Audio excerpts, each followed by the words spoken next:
Hello and welcome to Feedstuffs 365 and National Hog Farmer. I'm Ann Hess. The U.S. The Pork Checkoff is building a bigger appetite for U.S. pork by driving demand both domestically and internationally. Joining us to discuss the latest momentum and upcoming initiatives is Dr. David Newman, Senior Vice President of Market Growth for the National Pork Board. Welcome, Dr. Newman, and thank you for joining us today. Yeah, thank you. Appreciate the time. Before we jump into today's discussion, I'd like to remind the audience tuning in, you can post your questions at any time in the chat, or if you're tuning in via social media, please post those in the comments. So, David, let's start off with talking about as the pork what the pork checkoff has been doing to help stabilize or even grow demand. Sure. Well, our primary goal in the efforts that I help lead at the National Pork Board is to drive demand both domestically and internationally. So, if you take a look at the breakout in 2023 and expect it to be very similar in 2024, we're going to look at exporting approximately 30% of our production domestically, which means we're going to consume 70% of that production here in the United States. So over the last several years, certainly over the last 20 or 30 years, when the United States has gone from being a net importer to a net exporter, exports continue to really drive a tremendous amount of volume and value for U.S. pork producers. 2023 was no exception.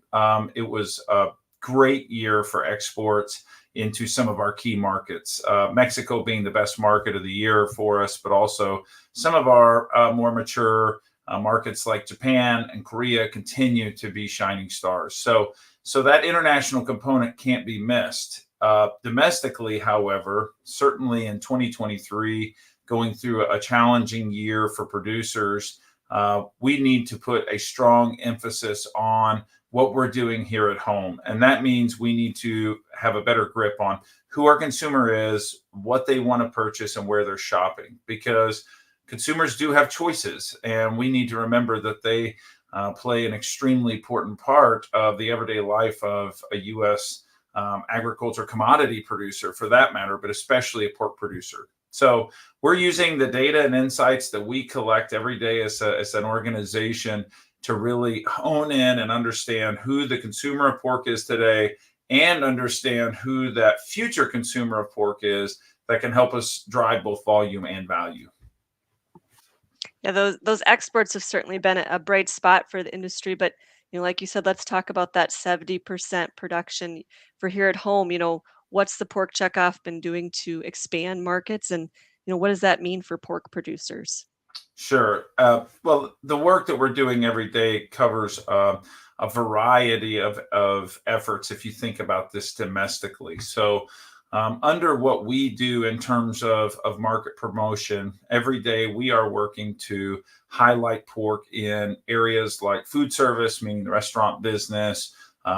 Certainly, highlighting breakfast items is a key component for the pork business. So we continue to do that. But we're also continuing to look at the actions and promotional programs that we can do with retailers, where the bulk of our product is in front of the consumer.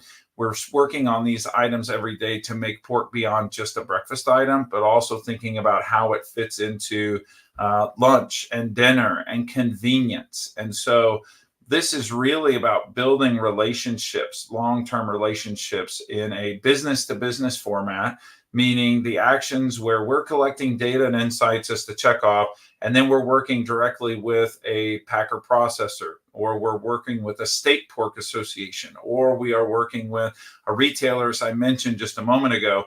Having that business-to-business relationship and being able to provide them with information that can garner more consumers and more consumption is really important. But then there's the aspect now too of understanding who the consumer is, as I mentioned, and then having the action of us acting business to consumer. And so putting that emphasis there and allocating checkoff funds to make inroads with those partners throughout the entire value chain is how we're going to win better longer. So I understand you've maybe be able to secure some new locations or maybe develop some new products for customers.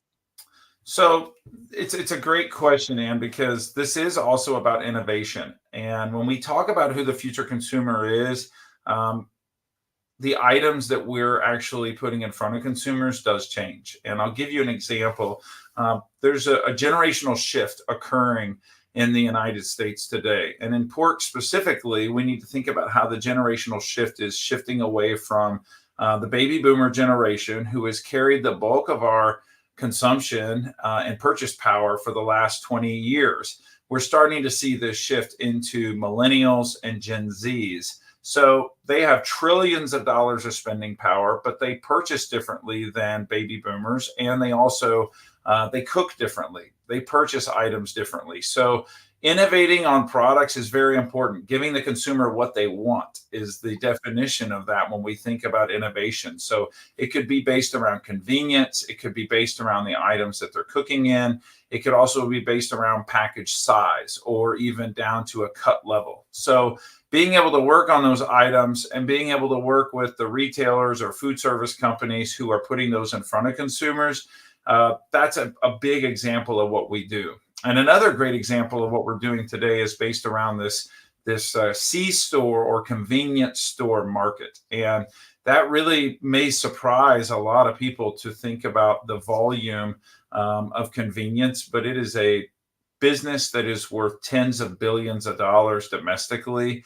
And there is a lot of food, pork included, walking out the front door of those convenience stores every day. So demonstrating the nutritional profile of pork, demonstrating the flavor profile of pork, which is what brings the consumer into our category, and then also demonstrating our convenience and versatility. That has helped us work with individual partners throughout the value chain to create items for more relevance with consumers. So, obviously convenience is key and versatility and, giving them some of the options that they're seeking, whether it be at a C store or a retail or food service. It sounds like producers' checkoff dollars have really opened up some new distribution channels. How about new consumers, though? Yeah, well, to reach new consumers, we need to know that we have to be precise. We know we need to be precise in our outreach, and that's starting to pay off for us. And to just further describe this situation, here's how I frame it up. I say, what's different today in the checkoff than the checkoff of 10 or 20 years ago? And the data and insights component that I'm about to tell you about is really that defining factor. So we utilize technology today that's at the fingertips of quite literally nearly every human in the world digitally to understand who our consumer is and where they live. So the best analogy is to say we've got to learn to fish where the fish are. Understanding that the consumers in the United States are in large population and maybe low pig density states like California or Texas or Florida or the Carolinas, or making your way up the coast, we really need to understand what those consumers are looking for. And so we capture data and insights from numerous sources every single day that really helps us understand what that consumer is looking for and how do we put the right message in front of them. And a great example of that would be the efforts that we have working on the multicultural population here in the United States. So the bulk of the population growth over the last 20 years has been multicultural. The bulk of the population growth for the next 20 years is going to be a multicultural audience. Think Hispanic or African American as an example. And when we think about how pork is culturally relevant with those audiences, we really want to understand where they're shopping, the items that they're looking for, which may be different than what we have used traditionally in retail here in the United States. So it's about reaching the right consumer in the right place. And that means looking at them as a digital audience. So being able to get to them through their cell phone when they're shopping and add to cart or understand a recipe, something on social media. And so as we do that, it's really about being able to focus in, as I said, on that consumer. So it's a fascinating market and it has a lot of great long-term potential. Yeah, I mean, your goal is obviously to grow sales for our pork producers, but I imagine there's an added benefit of general awareness there too. Yeah, there really is. And we talk about consumer segmentation and marketing a lot, but this is still about all consumers. So I mentioned multicultural a moment ago, and a great example of that is the campaign that we utilize for multicultural is called Ponle Pork, which quite literally translates into add pork. And it's a great example of how we focus on Hispanic consumers in very specific markets. Think about Los Angeles, New York, Miami, Houston, as an example. But it's also about understanding how they want pork presented to them. And this is no longer just about center of the plate. So this isn't the just the bone-in pork chop that we had when we were kids here in the Midwest, right? Next to some mashed potatoes and vegetables. This is now, and this is a really important statement for people to understand. This is about pork as an ingredient.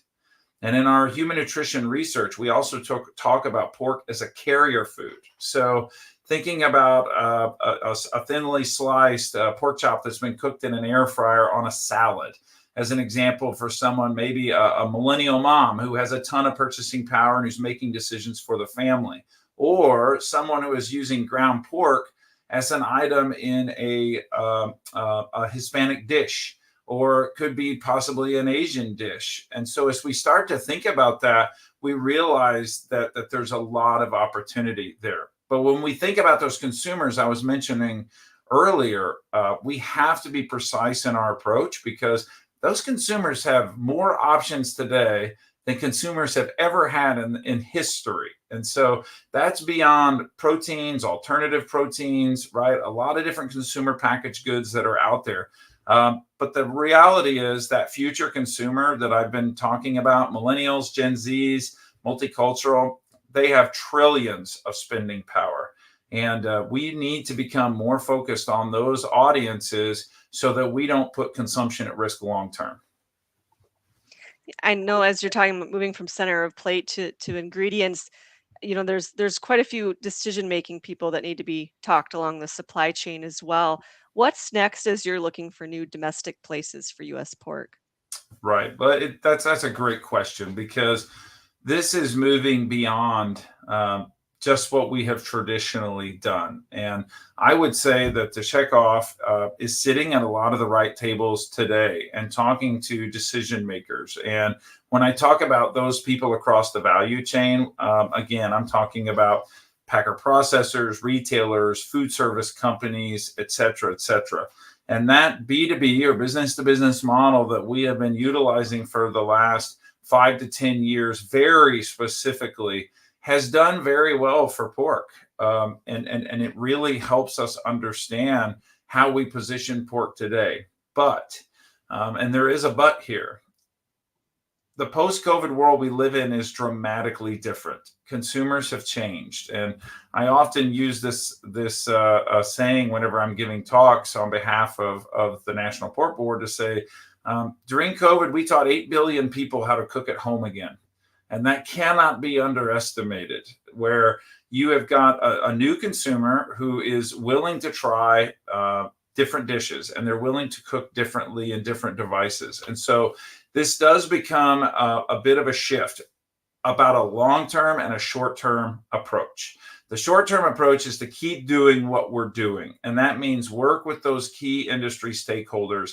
A retailer is a great example, whether this is working on center of the plate items like loins or it is working on ground pork, something that has a lot of opportunity. Certainly, processed meats cannot be underestimated, and the famous part of the pig, bacon, right, that we talk about and celebrate every day cannot be underestimated.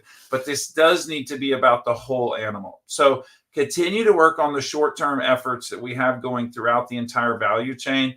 The long-term strategic direction that we're going to take next is going to be focused on the consumer. And our board of directors just recently allocated $8 million to start a new consumer facing umbrella campaign. And so we're going to start embarking on that right now in early 2024 so that we can think about, as we move into the next 5 or 10 years, how do we position pork the best way possible for that future consumer of pork, identify who they are, and then put pork in front of them in the way that they really want to see it.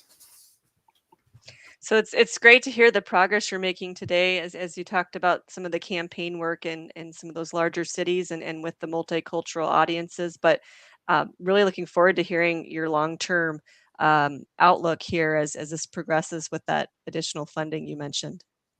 Yeah, and it's going to be a long play.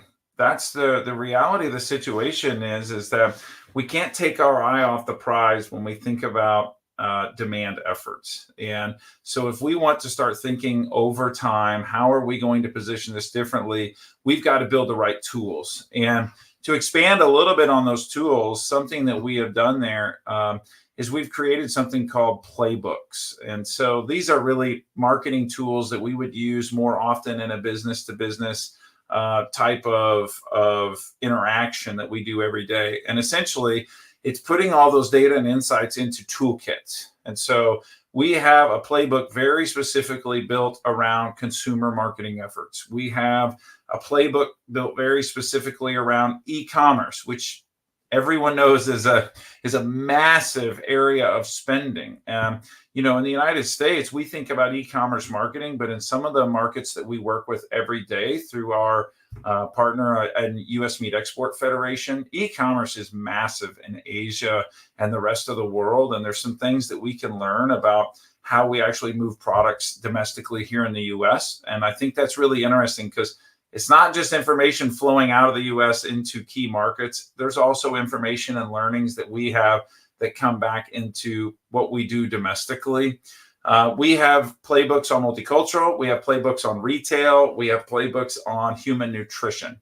And when we take and we put all of that together, it really turns into a so what, now what discussion. And where, okay, you have all this information that you're gathering. That's great. But what are you going to do with it? And that's where we come in, and that's where I come into in this role at the Pork Board to say, hey, on behalf of 60,000 pig farmers in the United States, we have a very focused effort now to say we've identified where we can be at risk, and we've identified also where we can get the most opportunities. So I'm super excited about the long-term game for U.S. pork, not just domestically, but internationally as well.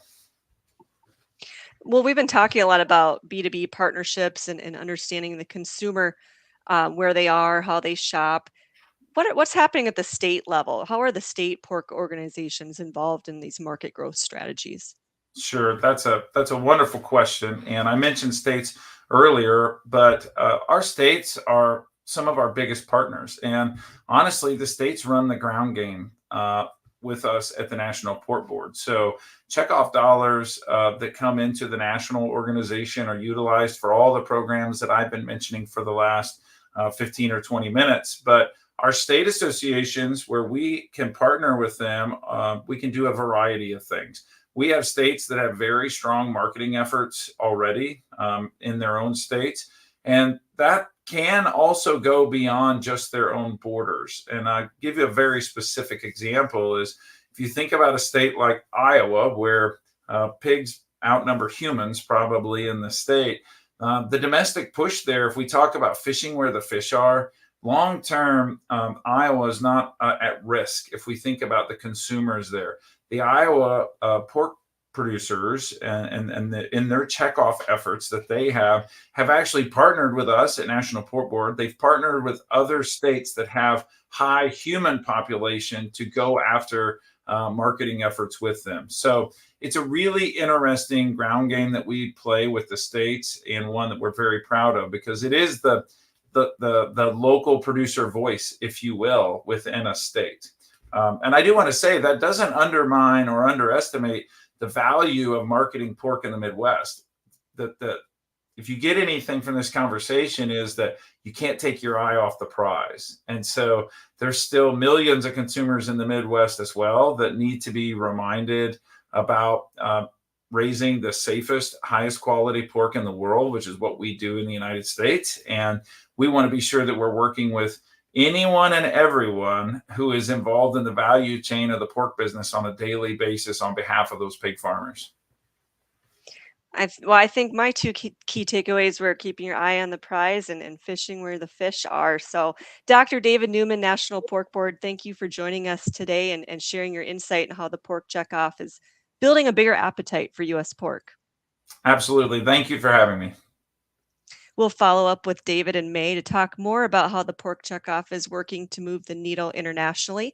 You can find more information at porkcheckoff.org. For you and our audience, we thank you for tuning in today. For more coverage and conversations on pork industry related topics, be sure to check out the live and on demand section of Feedstuffs 365. For Feedstuffs and National Hog Farmer, I'm Ann Hess.